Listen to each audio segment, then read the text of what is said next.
Connect to Mahalia's Corner, Season 8, 2018. And right now I'm here with a living legend. I heard the man write over 1,000 songs. So we're going to find out a little bit about the Gabbers.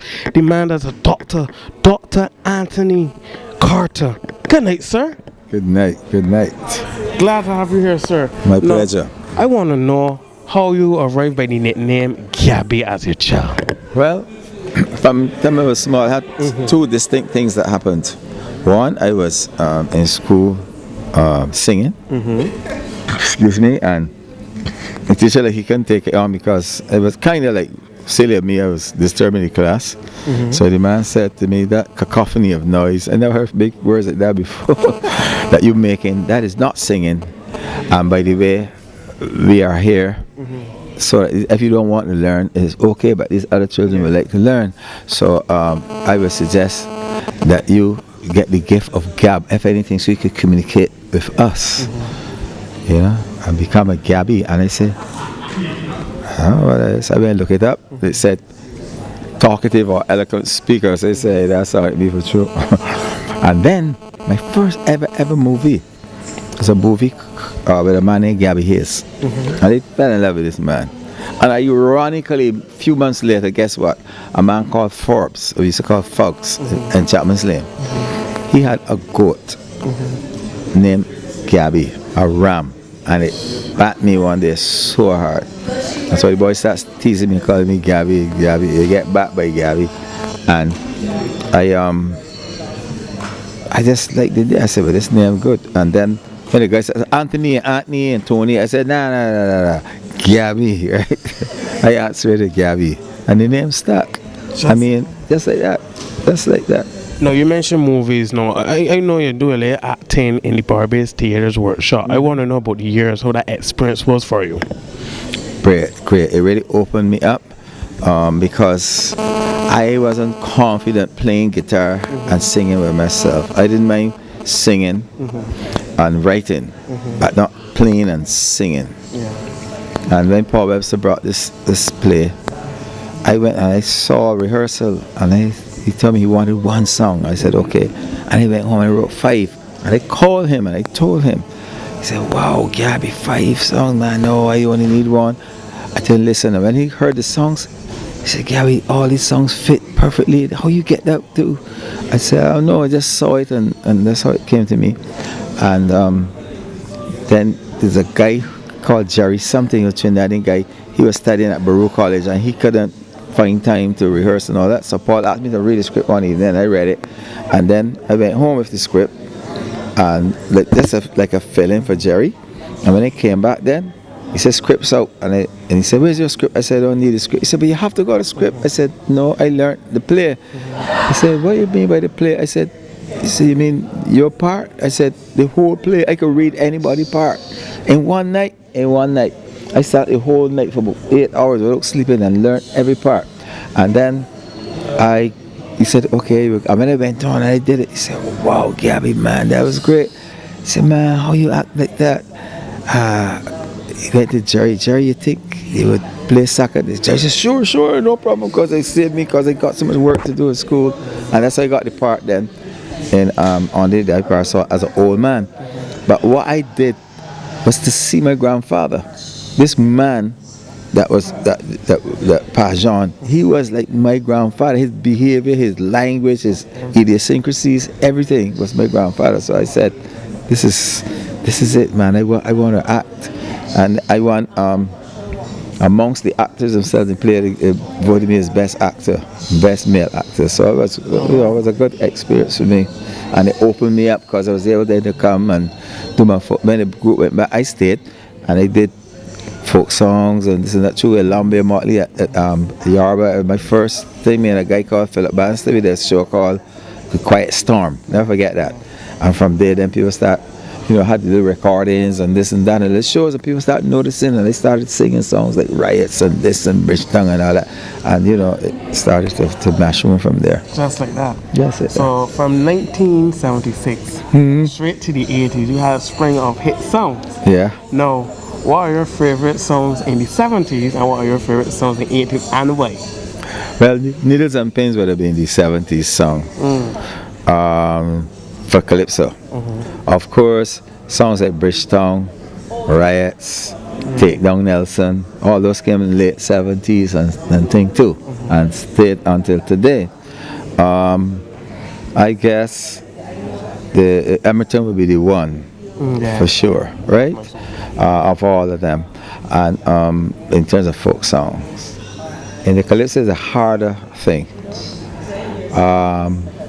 Both Eddie Grant and myself, we like A Black Man Wake Up, and if anything, it would be wrestling, politician, and maybe culture. And a lot of people like Jack True Boots. Yeah, there's so many. Yeah. Now, my question to you now, in terms of the music that you put out, what the direction that's happening right now in soca, what do you think about it? Do you think it's kind of watered down? Do you think the messages that they're putting in needs to improve? I love to be candid and truthful. We have the beat, but we don't have the songs. The songs are not there because the songs are centered around about 5 to 6 subjects. Woman, bumper, ram, hands in the air, and a couple others. We need to get broader and see, messages in there, things that could touch. That would take the songs further than Barbados, because most of our songs nowadays stay here. Not anybody in St. Lucia know any Barbadian songs like really know it in the days when we had Jack and Spring Garden and Raga Raga or something like that. You don't have that. And plus, by the way, when we go to places like Europe and so on, and we play, even if we got new songs, the people want to hear the old songs. That's right. I was in Costa Rica 3 weeks ago, and all the old clips, this is what they play, and thing is, they have the new songs. The only new song they play is the one, hello, hello. That's the only new song that they played. All the others were Arrow, Sparrow, Kitchener, Lamb, Short Shirt, Crazy, Baron, David Rather, the old Marshall Montana stuff, Bag, some of my stuff, and so, Gillo.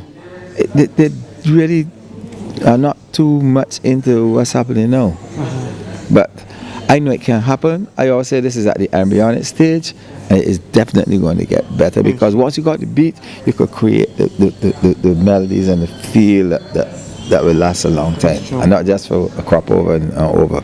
So are you still writing for the young artists now, or are you just being a mentor, I still write. Last year at the semi-final, I had like 11 songs in the semi-final, this year, again, I think I had 8 or 9 in there, but I just do it quietly and call that day, I work with quite a few people. I work with Adrian Clark. I work with a couple of people that did well. Donella, so even if I don't write the song, I would make input in it. So change this, do that, But for any artist, it doesn't matter. I don't think about who taint you is, if you're female, if you're male, if it's Once you're an artist, I don't care if you come from St. Lucia, Grenada, Barbados, Trinidad, Jamaica. I don't care where you come from, and I could work with you. I will do so. So my last question to you, why is it so important to go into the primary school and the secondary school and give your input on certain things? That's so important. I've been at St. Paul's now for about 12 years, but I have been in many. I've done a program in many primary schools and some secondary schools. Even if I gotta go there. Even if I did one performance, one lecture, one something. I mean, St. Leonard's, Harrison's College, Queen's College, Combermere, Aline School, the Springer Memorial. I could go on and on and on there, like St. Mary's, Wesley Hall, Luther Thorne. I can't remember all of them, but Bear Primary, St. Lawrence. So many, Good Shepherd. I've done programs at all of these schools or performances or something they connect to the students, to the pupils. I'm glad you mentioned St. Leonard's, because if I'm correct, you went to school at St. Leonard's. Yes. And that was the school I went to school at. So Oh, wow. I Good. remember the days you coming in there, right? Yeah. Oh wow, good. That's nice. St. Leonard's has a hall that is so good. I've seen that they tend to include these acoustics in it. And I believe some of the crossover things, especially the junior marathon thing and so on, should be held at St. Leonard's, because they're going to get pretty good sound and the space, and it is surprise people. Good parking, and a nice place. Not because it's my alma mater, but it really has one of the nicest halls, as you would know. You went to school there. Yeah. So thank you so much, Mr. Dr. Anthony Gabby Carter, for your time right here on Xclusive One Drop. This your boy Richard Murray saying no, Xclusive One Drop. That my grandmother was born, great day so. Alright, I say I shall go.